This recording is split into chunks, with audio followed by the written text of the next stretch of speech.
কো আমারে বাপের হোটেলে কেউ তো জুত পাও না। বাপের হোটেল থেকে বাইরে আসো, দুনিয়াটা যত সহজ মনে করতেছ ততটা সহজ কিন্তু না।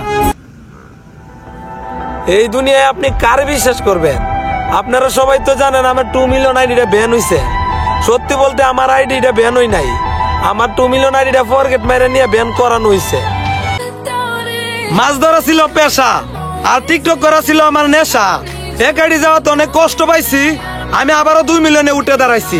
ভালোবাসার মানুষগুলা মনে রাখিস, তো করে আবারও 2 মিলিয়নের কেক খাওয়াইছি। আসসালামু আলাইকুম আমার বাসে সুড়ু ভাই, আজকে 5 মিলিয়ন ডান জায়গা টাটা।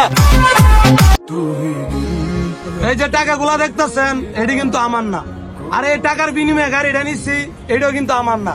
এই সবই হচ্ছে আপনাদের, আপনারা ভালোবাসেন বিদায় আমার ছোট্ট একটা স্বপ্ন পূরণ করতে পারছি।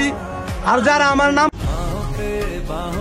টাকি সবুজ খাও আর বাইং সবুজ খাও, কোনো কিছুতে লাভ হইব না। যার সফলতা আসার তার সফলতা আসবেই। এই দেখো বাংলাদেশের সবচাইতে দামি বাইক আর সবচাইতে লেটেস্ট বাইক R15M কিনে ফেলছে আমাদের এলেক্স সবুজ। তো গাইস দেখলেনই তো আমার গাড়িটা, এত সময়ের গাড়িটা কি একটা অবস্থা করছে। তো আমার গাড়িটা টায়ারটারে মনে করেন যে একদম কোনো কাম, মানুষের কাম। আমরা হইলাম বাঙালি, হাতে তালি দিয়া তাল মিলাইতে ভালো জানি।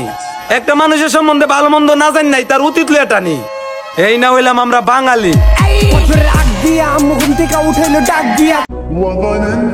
ছোটবেলা পড়ছি কুরআন, আলহামদুলিল্লাহ আছি এখন লাখ লাখ মানুষের সাথে বিশ্ব ইস্তেমার ময়দান। টিকটক করি আর যাই করি, আল্লাহ তাআলার কাছে দোয়া করি 5 ওয়াক্ত নামাজ যেন সময় মতো পড়তে পারি।